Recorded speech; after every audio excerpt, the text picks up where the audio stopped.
What if the peach in the story of Momotaro hadn't been picked up? Once upon a time there was an old woman. One day, when she was washing clothes at the stream, a giant peach came floating down. The old woman tried to pick up the peach, but it was too far for her to reach it. She saw the peach off, wishing it would be picked up by someone good. The peach continued floating down the stream, and at last reached the ocean.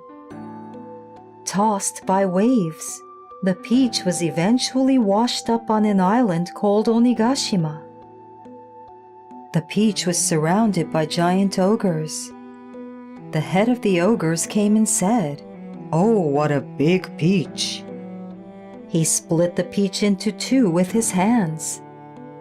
Out came a baby, and he cried very loudly. The ogres were very surprised and began discussing what to do with the baby.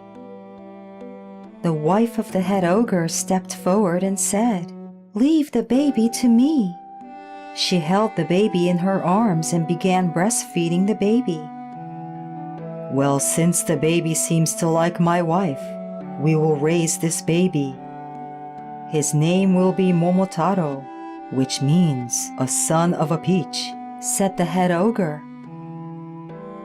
Momotaro enjoyed playing with little ogres and grew up to be a healthy, cheerful, and wise man. Compared with the ogres, Momotaro was physically small, but he was very quick. No ogre could beat Momotaro in any race. One day, the ogres on Onigashima gathered for a meeting.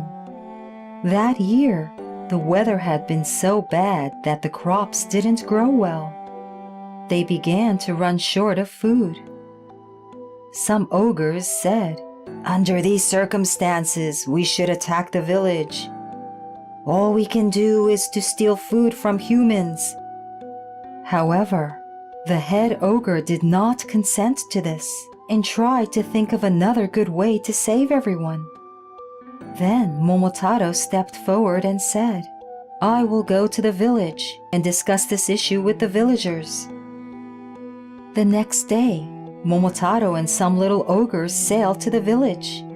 They brought a bottle of sake made in Onigashima as a souvenir for the villagers. In a bag that Momotaro carried on his side, he put some dumplings his mother ogre had made for him. After reaching the village, Momotaro went to see the elder. He explained the terrible condition in Onigashima. "There is no food to give away to the ogres. I don't need your souvenir. Just get out of here."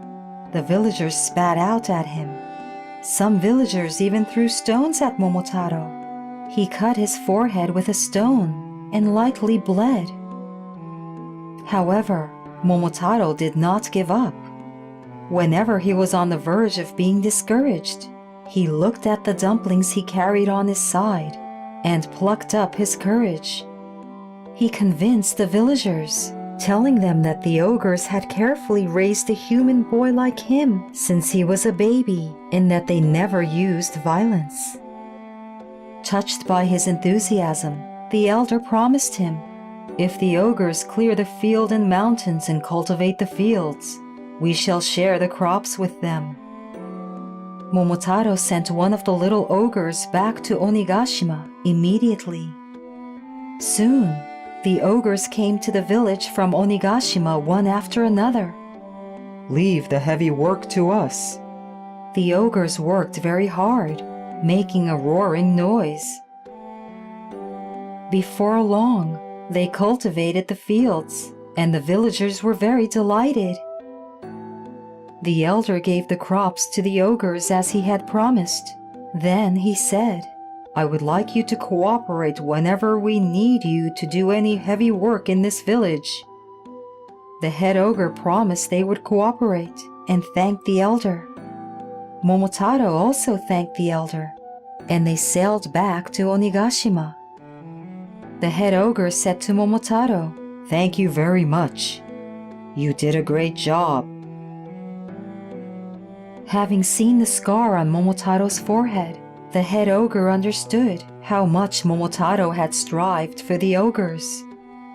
The head ogre's eyes were full of tears. For the very first time. The end.